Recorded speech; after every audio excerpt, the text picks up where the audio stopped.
Do you know how many people in the world have asthma and don't know how to manage it?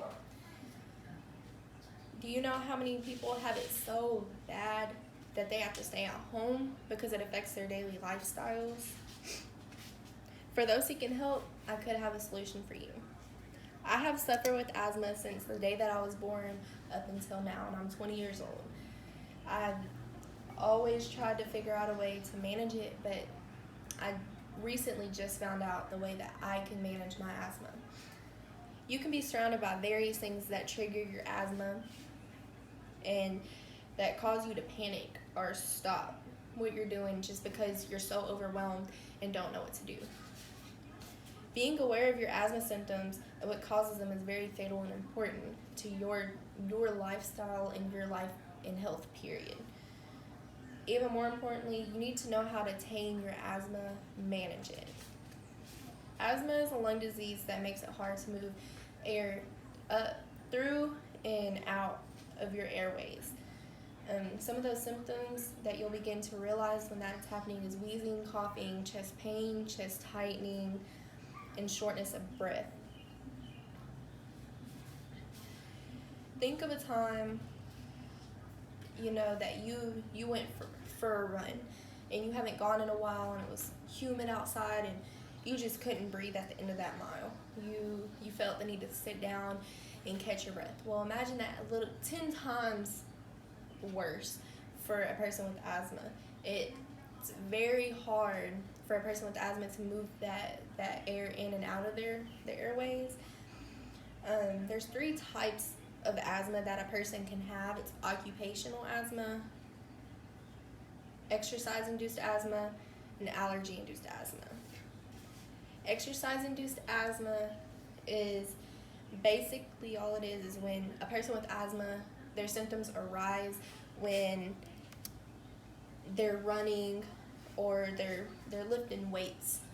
Okay, occupational asthma is basically when you're in a workplace, your job, and the fumes or the dust in there cause trouble breathing.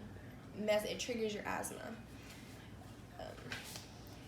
Allergy-induced asthma is basically your allergies and asthma are tied together. Whatever you're allergic to, you need to stay away from, because if you're around it, not only do you have those effects to your body, but as your breathing as well.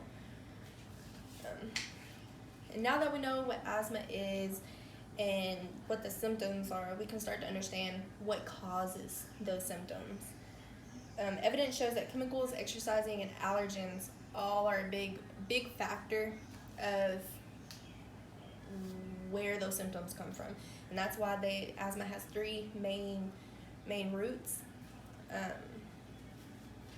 Medication is usually the best way to help that though.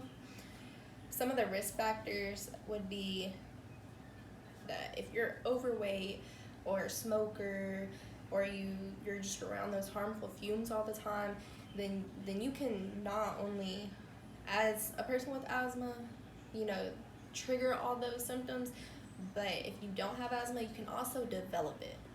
Okay, it's very genetic. Okay, so and it can develop at any point in your life, from 2 years old to 40. And it doesn't always have to be your whole lifetime. It can be for a short amount of time that you have it.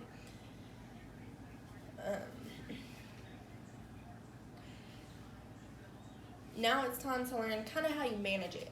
Okay, and we know what it is, what the 3 types are, what causes it, and the symptoms of it, but not how to manage that. So if I'm walking in the front with my friends in the mall and I have to stop, my friends automatically know that it's time to sit down, catch my breath, maybe take a puff of my inhaler, but those days are over. I don't have to deal with that anymore because I know how to deal with it. I'm going to teach you how to manage it as well. To avoid having to stop what you're doing, whoever you're with, where it's at, doesn't matter. Your asthma can affect you whenever, but how to manage it better is to know your triggers. You need to know, if perfume smells are going to affect your asthma. You need to have that rescue inhaler beside you, because asthma is something, unfortunately, we just have to deal with. So when the doctor gives you medication, also you need to go by those rules. You need to take your medicine when you're supposed to take it, how many times you're supposed to take it. Otherwise, it's just not gonna work. You need to monitor yourself. You need to understand yourself, because not everybody is the same, and you know, you need to know you. You can't go on Google and say like, oh, like what's gonna help for everybody else. No, you need to know your breathing. You need to know your triggers. You need to know what's best for you. Asthma has different forms. It has the same symptoms overall, though. Even though there's 3 different types, they all have the same overall symptoms, which are the wheezing, the coughing, chest pain, chest tightening. It's just all about how you manage that, though.